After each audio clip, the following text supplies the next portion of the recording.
all these DOJ, State Department, they all feel this way about the power of government and what it should be used on. What is the point of this subcommittee?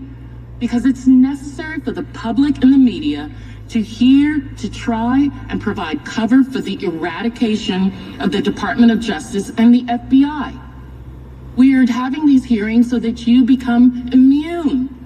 You become inured to the notion of the removal of the FBI and DOJ, so that those agencies are no longer there to serve as a check against white nationalism, great replacement theorists, Christian nationalists, white fragility, fascists, and the twice impeached, convicted felon, former president and would-be dictator, Donald Trump. You know, there are a bunch of different groups I could point out, she said there, but great replacement theorists. That's what I am. I just spent an hour discussing the great replacement theory. It's not a theory. Democrats like Joe Biden have come out and said as much. They intend to replace you with foreigners who are more viable. It's not a theory. Well, that's a Democrat member of the House of Representatives. She believes the DOJ's job is to stop me. Did you know that? She just said it. I didn't say it, she said it. She believes the FBI's job is to stop me. Okay. Now let's talk about the FBI. Marcus Allen is a very, very brave man. I talk about these FBI whistleblowers, the Steve Friends, Kyle Serafins, Garrett O'Boyle, Marcus Allen. These guys are so heroic to me because they gave up their lives to expose this government. They gave up their careers, I should say. Thankfully not their lives yet, but they gave up their careers to expose the evils that are happening within the walls of the CHECA, the Federal Bureau of Investigation. This is a very, very, very long. I have two very long bits of it. I'm going to interrupt it because it is so long.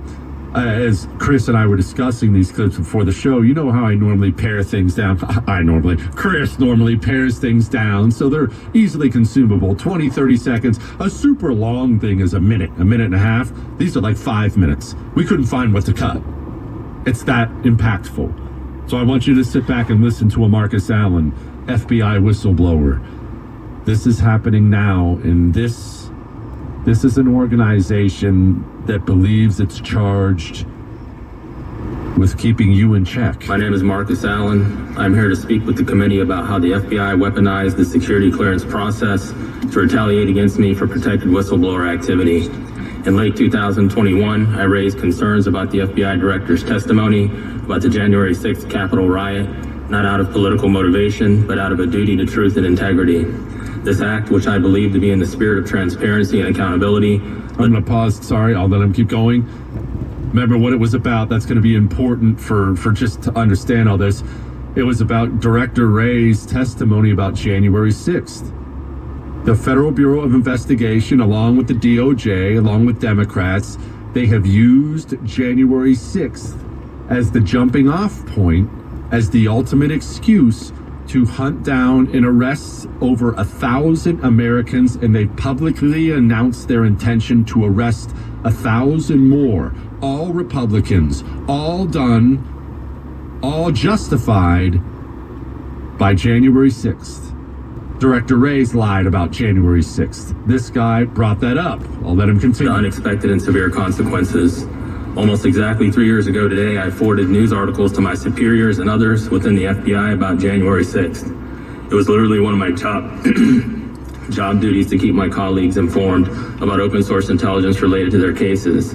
As a result of simply doing my job, the FBI accused me of promoting conspiratorial views and unreliable information. The FBI questioned my allegiance to the United States, suspended my security clearance, suspended my pay, and refused to allow me to obtain outside employment or even Remember, this human being's mortal sin was, hey, wait a minute, you just lied to Congress about January 6th. accept charity. This once storied institution, whose initials ironically stand for fidelity, bravery, and integrity, was punishing me for bravely challenging their integrity while they questioned my fidelity. The suspension ultimately lasted for 27 months. During that time, the FBI held my family and me in indefinite limbo, awaiting a final decision. Determined to not lose our home, my wife and I took early withdrawals from our retirement accounts to survive. It became clear that the FBI, with endless resources, the American people's money, was trying to destroy me financially so that I would give up. This is a Remember why the FBI is trying to destroy him? Because he, not a political activist, was simply saying, hey, you're lying about January 6th. Why are you lying? You guys shouldn't be lying. This is what they did to fear of countless potential whistleblowers who see the personal cost of integrity. There are no words strong enough to describe the impact the FBI's lies about me have had on me and my family. The stress has taken a toll on our health, and our children have suffered, traumatized by the thought of our door getting kicked in or dad not coming home. The battle for truth and justice will cost you, but the arduous good is worth it. The FBI's restoration of my clearance earlier this year, thanks to the efforts of Empower Oversight and the American Center for Law and Justice, was absolute vindication. It's a point I would not have reached without the prior help of Bigley-Ranish and Judicial Watch. However, the experience is also a stark reminder of the system's flaws. It took legal battles, public scrutiny, and patience over 3 long years. No other FBI whistleblower has ever had his clearance restored as I did. Garrett O'Boyle and his family are still suffering in the same limbo we were, with no access to due process and no limit on the FBI's ability to delay and avoid independent accountability. How many other whistleblowers remain silent, fearing the same ordeal my family and Garrett's family faced with little hope of vindication at the end?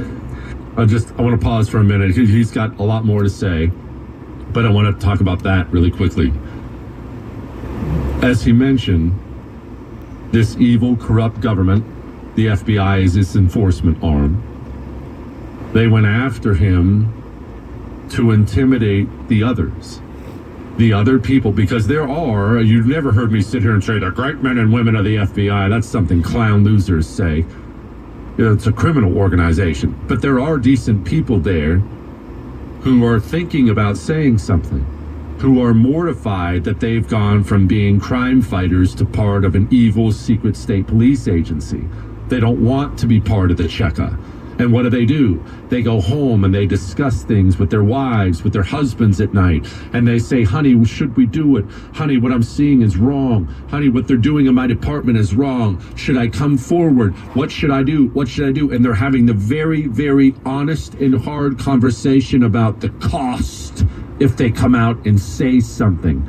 Just like evil governments do every time. They slam the book down on these whistleblowers as an intimidation tactic, so the others who just might come forward and say something are too afraid. I will let Marcus Allen continue. He has more to say, and it's important. Next. Miss something?